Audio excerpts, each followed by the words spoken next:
Closed doors, I'm a fool for your love.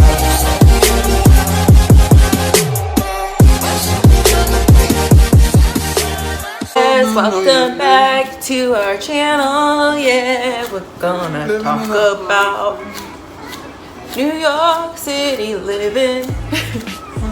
Hey, what's up, y'all? Welcome back to Chris and Makala, brand new channel. Coming to you guys every week with new exclusive content. Every Sunday. So this video is going to be about the top 5 things you should know if you plan on moving to New York. Yeah, things that we wish we knew before moving to New York. The little things like, you know, there's those things that people tell you about, but then there's the things that you really don't know until you actually move to the city and you're like, dang, I wish I knew that before. Yeah, sometimes it can be word of mouth, but you really don't actually experience it until you get here. So we're here to share that with you. You're clapping so loud. I'm sorry. It's just... So first we're going to be talking about the cost of living. New York can be really expensive, and I feel like that's something that everybody always talks about is the cost of living. Yes. But you don't realize how expensive New York is until you're like actually in the city, like buying everyday items. Yes, it is very expensive, especially if you're coming from a place that is not so compact and congested. Yeah. Smart fact. No. Fun fact. Fun fact. 1 out of 18 Americans live in the city of New York. You just pull these facts like. I read it off You see a that on billboard. the subway? I read it off a billboard. So basically there's a lot of people here in New York City, and there's not a lot of space, which kind of goes into our first like subject of cost of living, which is rent.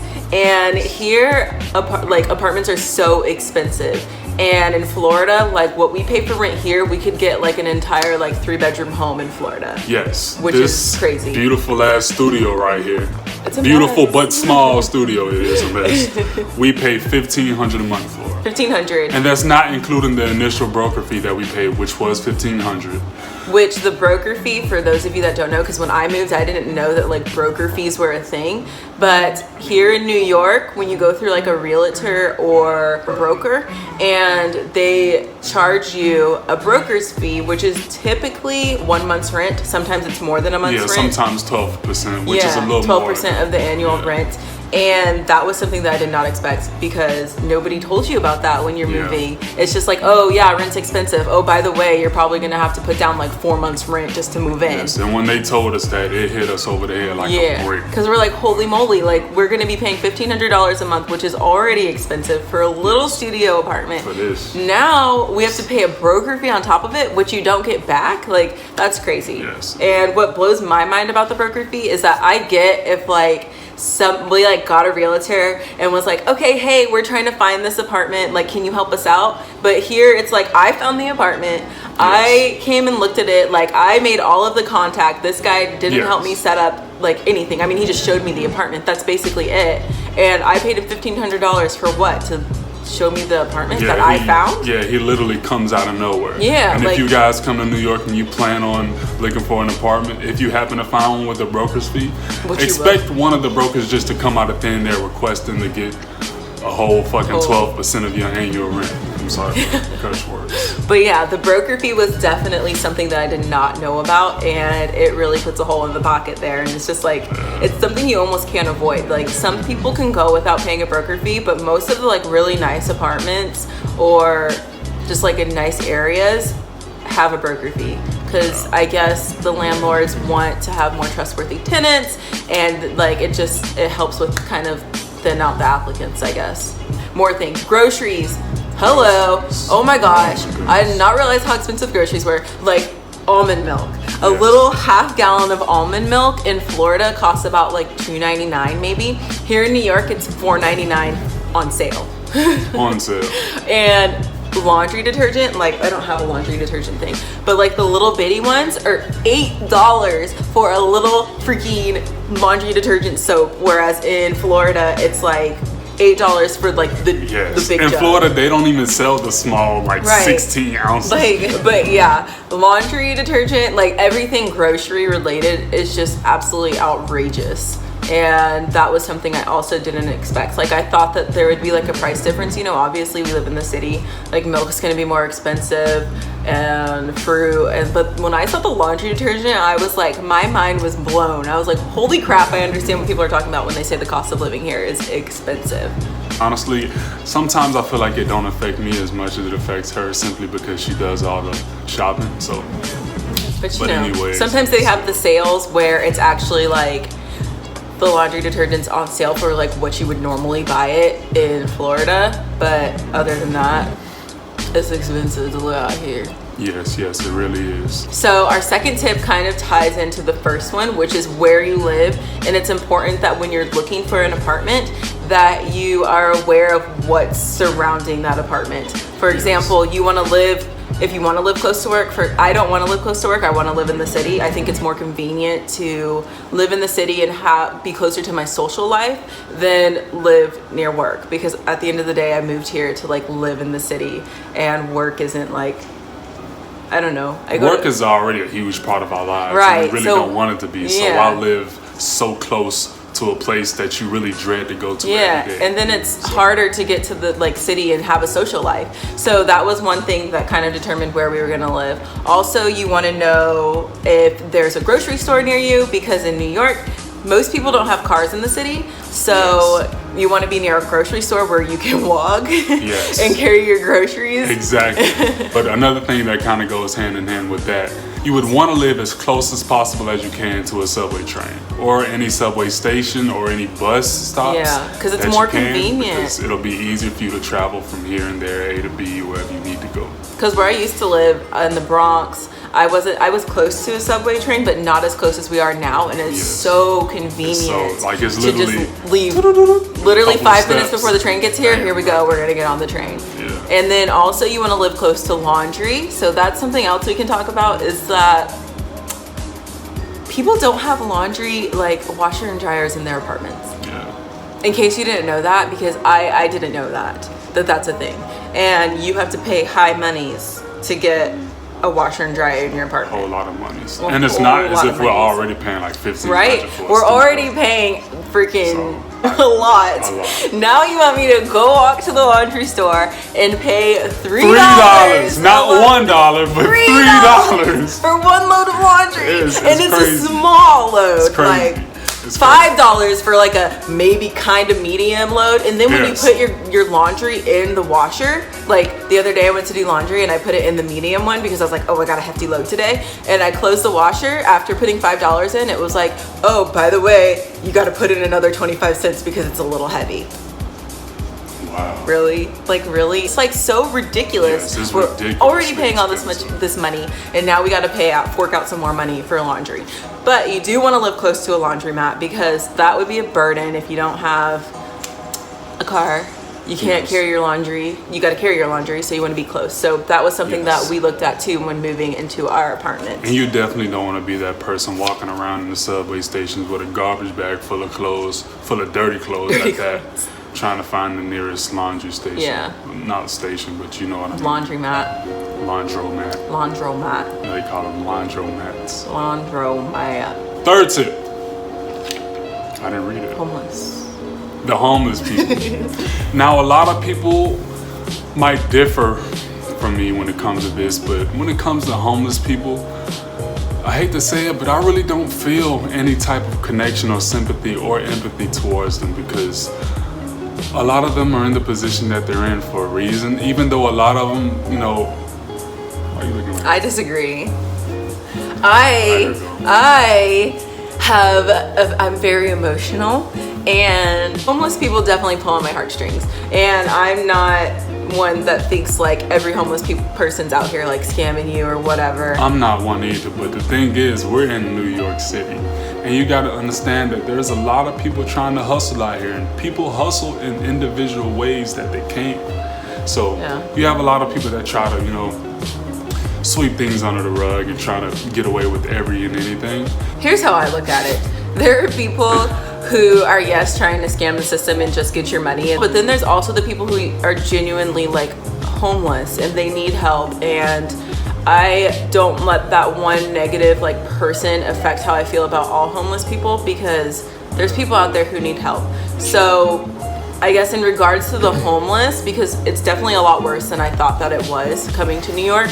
But in that regard, you just kind of have to be careful of your surroundings and like make sure, for example, if you're going to give somebody money, don't pull out your wallet in front of that person. Like already like have like, let's say you're gonna give them like $5, like already have the $5 out and just hand it to them, because if you like pull your wallet out and like they could steal your wallet, and you know that like, and these people here, they're not afraid. Like they will hurt you for your wallet, whether it has $1 in it or $100 in it.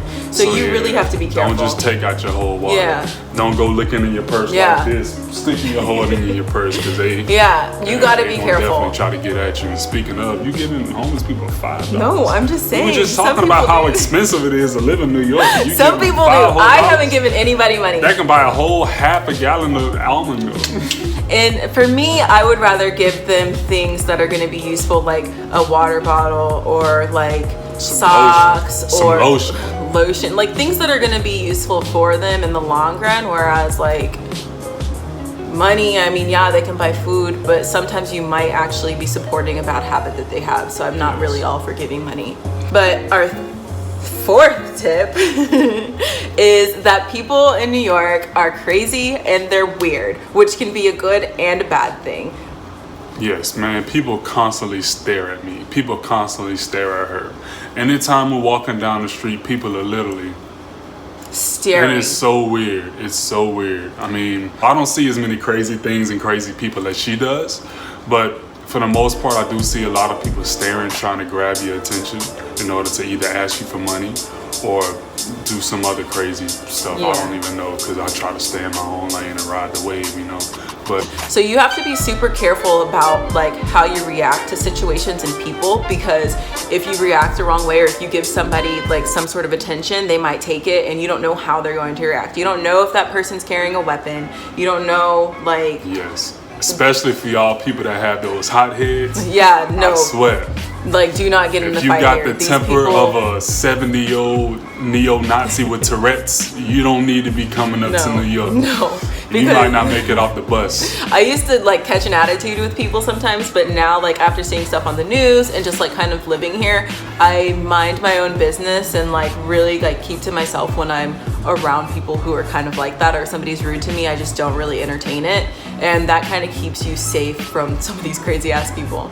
Yes. But also like the fact that like people are weird is a good thing too. Because it also makes you feel more not at home, but it makes you feel less, you know, judged, snooty. Like, you know what I mean? You can be yourself. You can let loose. You can just relax. Yeah. You're in New York City.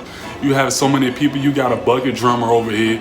You got a bald-headed, naked dude in body oil dancing over here. You got a whole bunch of stuff happening at the same time. So it's like, enjoy the moment. Yeah. You know what I mean? So that's embrace the weirdness. Embrace it. That's something that I really like, because I think that I can be weird sometimes, and it just makes me feel more comfortable in the city. Like, I know that people aren't staring at me, acting the fool down the street if I'm dancing, listening to my music, like whatever. Because don't be too sure about that. Because everybody here is weird, and it's just like a really fun change from what we experience in Florida as far as like people. Because some of the stuff that you do here, if you did that in Florida, people would be staring and like being like, what the heck? Yeah. Our last tip, our fifth tip, is the amount of opportunity that's here. Oh my goodness.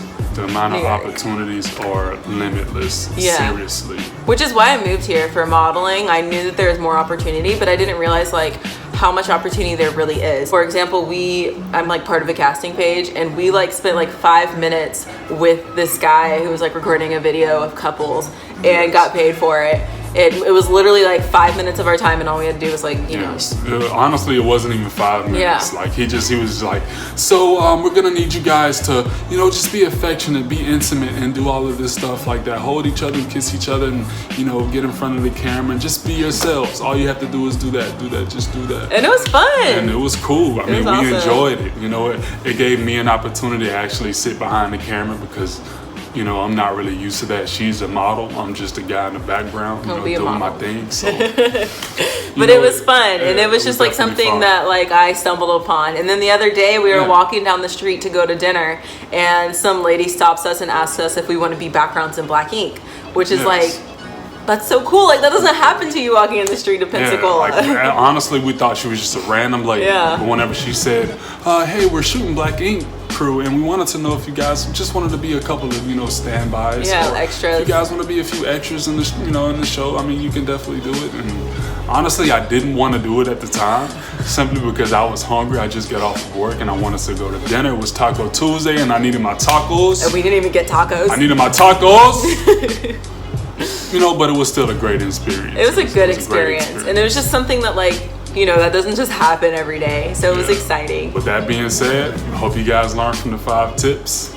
And if you plan on coming to New York, definitely take those into consideration. Take heed to the video. Be safe. Pay attention to your surroundings. Embrace all those weird people. If you plan on moving to New York, it pays to search around. Yes, it really does. There are good apartments out there. This is a good apartment. And you will save thousands. Yeah. You will save literally thousands a year if you actually do just a little more searching than you want to. Yeah. So I hope that these help you. Thank you for tuning in again to Chris and Makala. Thank you. We will see you next Sunday with another video. Dropping new content every week. It's going to get better and better. Sunday. It's only going to get better and better, guys. So just stick with us. So we will see you. Don't forget to like and subscribe. Until next time, y'all. It's more that you can get in a... I almost cussed again.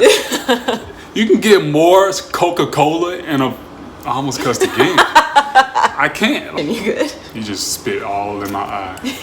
Sorry. It's an addiction. But... It's been a long week, and we've been...